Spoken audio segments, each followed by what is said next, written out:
Shalom semuanya.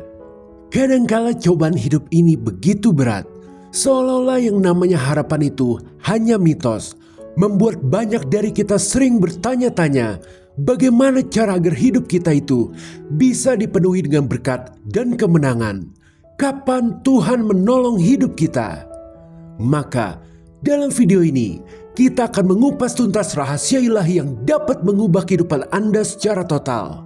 Ya, kita akan belajar bagaimana hidup Anda ternyata bisa dipenuhi dengan terobosan dan berkat dari Tuhan.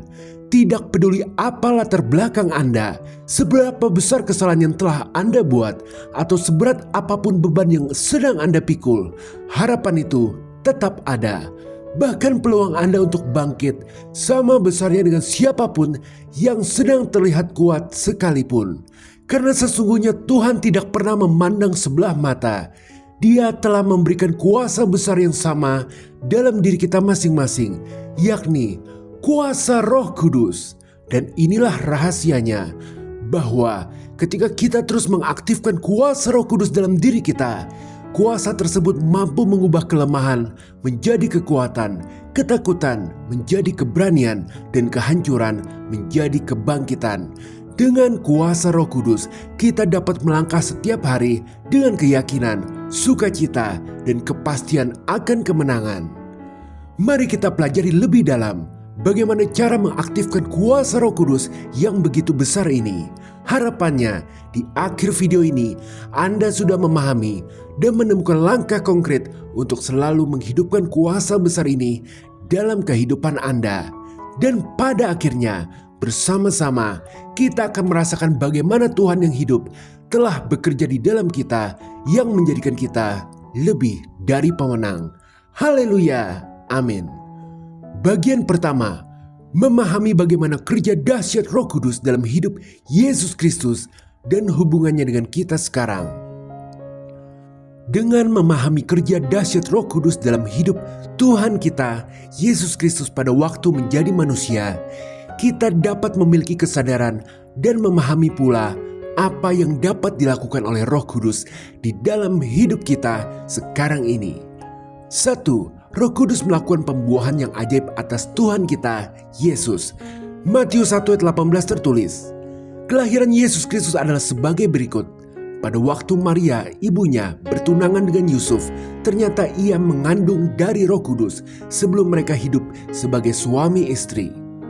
Kelahiran Yesus adalah bukti nyata dari karya ajaib Roh Kudus. Roh Kudus memulai kehidupan Yesus di bumi melalui pembuahan yang melampaui akal manusia.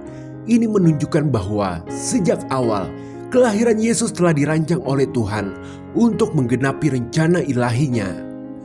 Relevansi bagi kehidupan kita, bahwa sebagaimana kehidupan Yesus dimulai oleh kuasa Roh Kudus, kehidupan baru kita di dalam Kristus juga dilahirkan oleh Roh yang sama. Yohanes 3:5 tertulis, Aku berkata kepadamu, sesungguhnya jika seorang tidak dilahirkan dari air dan Roh, ia tidak dapat masuk ke dalam kerajaan Allah. Melalui kelahiran kembali yang dikerjakan oleh Roh Kudus, kita dapat hidup dalam pengenalan akan Yesus sebagai Tuhan dan Juru Selamat. Kehidupan baru ini adalah anugerah kasih karunia Tuhan yang memungkinkan kita memahami bahwa sejak awal Tuhan telah memiliki rencana yang indah bagi setiap kita. Sebagaimana Yesus dilahirkan untuk tujuan ilahi yang mulia, kita pun dilahirkan kembali dalam Kristus untuk melaksanakan panggilan Tuhan dalam hidup ini.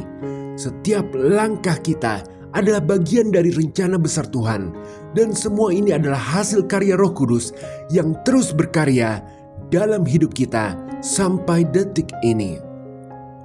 2. Roh Kudus turun seperti merpati, memberikan Yesus identitas ilahi. Lukas 3:21-22 tertulis, ketika seluruh orang banyak itu telah dibaptis, dan ketika Yesus juga dibaptis dan sedang berdoa, terbukalah langit, dan turunlah Roh Kudus dalam rupa burung merpati ke atasnya, dan terdengarlah suara dari langit, Engkaulah anakku yang kukasihi, kepadamulah aku berkenan. Dan tentu saja ini sama dengan kita, roh yang sama dengan cara kerja yang sama. Haleluya, bahwasanya dalam Roma 8 ayat 16 tertulis, Roh itu bersaksi bersama-sama dengan roh kita bahwa kita adalah anak-anak Allah. Sama seperti Yesus, saat Roh Kudus turun atas kita, kita pun telah mendapat identitas baru, yakni sebagai anak-anaknya Tuhan.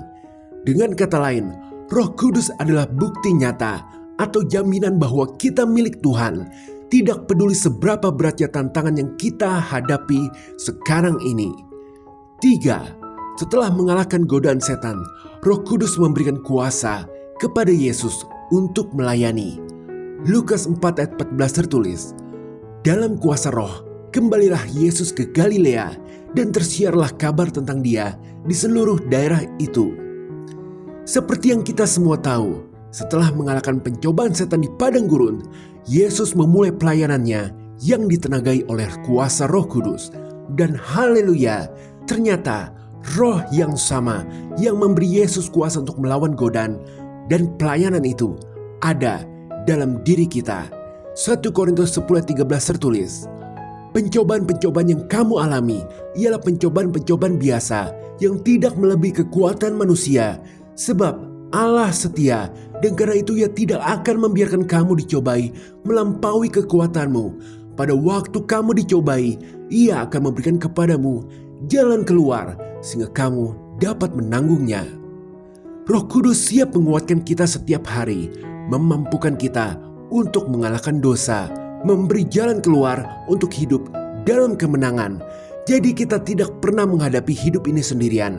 Ada Roh Kudus yang selalu menemani dalam diri kita. 4. Roh Kudus mengurapi Tuhan kita, Yesus. Lukas 4 ayat 18-19 tertulis, Roh Tuhan ada padaku, oleh sebab Ia telah mengurapi aku untuk menyampaikan kabar baik kepada orang-orang miskin, dan Ia telah mengutus aku untuk memberitakan pembebasan kepada orang-orang tawanan dan penglihatan bagi orang-orang buta, untuk membebaskan orang-orang yang tertindas, untuk memberitahukan tahun rahmat Tuhan telah datang. Dalam ayat ini, kita dapat membaca deklarasi yang diucapkan Yesus bahwa Roh Kudus telah mengurapinya untuk dapat mengajar, menyembuhkan, dan membebaskan. Dengan kata lain, pelayanan Yesus yang ajaib ditenagai oleh Roh Kudus. Dan percaya atau tidak, sebagai umat Kristen, kita pun telah diurapi oleh Roh Kudus. 1 Yohanes 2:20 tertulis, tetapi kamu telah beroleh pengurapan dari Yang Kudus, dan dengan demikian kamu semua mengetahuinya. Sadarilah terus bahwa Anda dan saya telah diurapi oleh Roh yang sama, yakni oleh Allah Roh Kudus. Dengan kata lain, dalam diri Anda terdapat kemampuan juga untuk mengajar, memberikan harapan, kesembuhan, dan pembebasan bagi orang-orang yang terikat. 5. Yesus melakukan mujizat dalam kuasa Roh Kudus.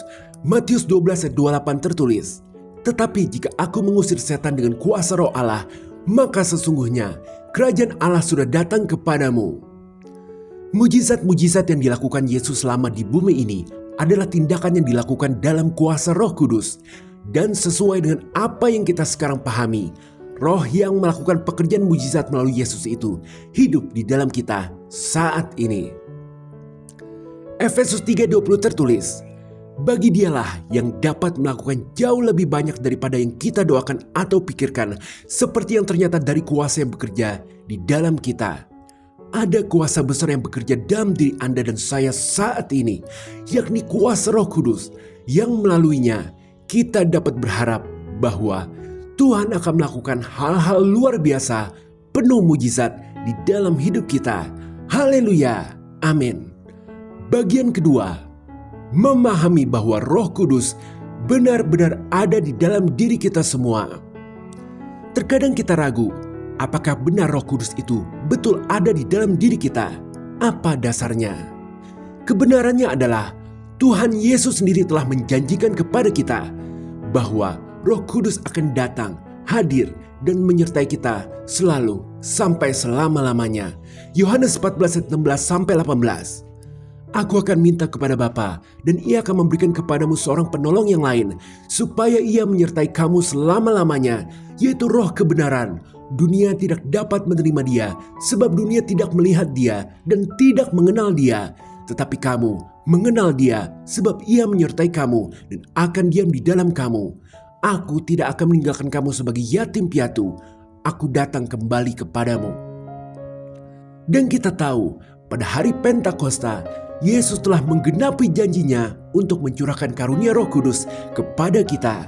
Kisah Para Rasul 2 ayat 32-33. Yesus inilah yang dibangkitkan Allah, dan tentang hal itu kami semua adalah saksi. Dan sesudah ia ditinggikan oleh tangan kanan Allah dan menerima Roh Kudus yang dijanjikan itu, maka dicurahkannya apa yang kamu lihat dan dengar di sini. Hari Pentakosta merupakan penggenapan dari nubuat Yohanes Pembaptis bahwa kita akan dibaptis dengan Roh Kudus dan dengan api, di mana dalam Matius 3:11b kita baca, ia akan membaptiskan kamu dengan Roh Kudus dan dengan api. Dan kapan Roh Kudus mulai ada di dalam diri Anda adalah tepat pada saat kita mulai menerima Yesus sebagai Tuhan. Yang artinya Tuhan memberikan kepada setiap orang Roh Kudus tepat pada saat momen orang itu mengalami kelahiran kembali. Galatia 4 ayat 6-7. Dan karena kamu adalah anak, maka Allah telah menyuruh roh anaknya ke dalam hati kita yang berseru, Ya Aba, Ya Bapa. Jadi kamu bukan lagi hamba, melainkan anak. Jikalau kamu anak, maka kamu juga adalah ahli-ahli waris oleh Allah. Dan sekali lagi, kapan waktu di mana kita disebut telah mengalami kelahiran kembali? Ini adalah momen ketika Tuhan mengubah hati kita untuk mau menerima Yesus sebagai Tuhan dan Juru Selamat. Baptisan dan perjamuan kudus penting, tetapi bukanlah syarat mutlak sebuah kelahiran baru. Bagian terakhir, mengaktifkan daya kuasa Roh Kudus. Sekarang mari kita resapi betul-betul jawaban dari pertanyaan berikut ini. Apa maksud utama Tuhan Yesus memberikan kita roh penolong, yakni mengutus Roh Kudus untuk menyertai kita? Jawabnya adalah agar kita bisa mempercayai dan menyadari bahwa dalam menjalani hidup ini kita tidak sendiri. Ada Roh Kudus yang selalu menyertai, agar kita bisa juga merasakan sukacita karena ada jaminan kehadiran Tuhan yang nyata dalam hidup kita. Dan yang terutama, agar kita bisa yakin bahwa kita akan selalu dapat mengatasi tantangan dosa, ketakutan, pencobaan oleh karena Roh Kudus yang memberi kekuatan. Roma 8 ayat 11 tertulis, dan jika roh Dia yang telah membangkitkan Yesus dari antara orang mati diam di dalam kamu, maka Ia yang telah membangkitkan Kristus Yesus dari antara orang mati akan menghidupkan juga tubuhmu yang fana itu oleh Roh-Nya yang diam di dalam kamu. Sadarilah betul bahwa Roh Kudus telah diam dalam diri kita, membuat yang tidak mungkin menjadi mungkin, yang biasa menjadi luar biasa, dan setiap hari menjadi kesempatan untuk perjumpaan dengan Tuhan. Sekarang, setelah kita sudah yakin akan keberadaan Roh Kudus yang berdiam dalam diri kita, cara mengaktifkan kuasanya dapat kita temukan dalam satu ayat yang sangat penting berikut ini. Efesus 5 ayat 18. Dan janganlah kamu mabuk oleh anggur, karena anggur menimbulkan hawa nafsu, tetapi hendaklah kamu penuh dengan roh. Ayat ini menegaskan pentingnya hidup yang dipimpin oleh Roh Kudus, sebagaimana Yesus sendiri selalu hidup dalam kepenuhan roh. Sebagai pengikut Kristus, kita juga dipanggil untuk menjalani hidup yang selalu dipenuhi oleh Roh Kudus, dengan cara menghindari mabuk oleh anggur, yang secara lebih luas berarti menjauhi segala tindakan yang dapat memicu hawa nafsu dan hal-hal yang menjauhkan kita dari kekudusan. 1 Korintus 3 ayat 16. Tidak tahukah kamu bahwa kamu adalah bait Allah dan bahwa Roh Allah diam di dalam kamu? Ini adalah ayat pemantik kesadaran bahwa tubuh kita adalah bait Allah, tempat kediaman Roh Kudus. Kesadaran ini seharusnya mendorong kita untuk menjaga diri dari perbuatan yang menimbulkan hawa nafsu yang berpotensi mencemarkan kekudusan hidup kita. Dengan demikian, kesimpulannya, jika kita ingin hidup penuh kemenangan, kita perlu mengaktifkan selalu kuasa besar dalam hidup kita, yakni kuasa Roh Kudus yang mampu melakukan banyak mujizat.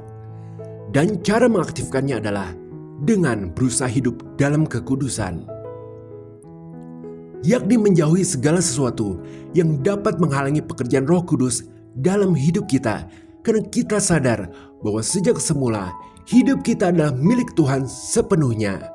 Kita perlu membentuk kebiasaan untuk selalu mengejar kekudusan dalam hidup sehari-hari.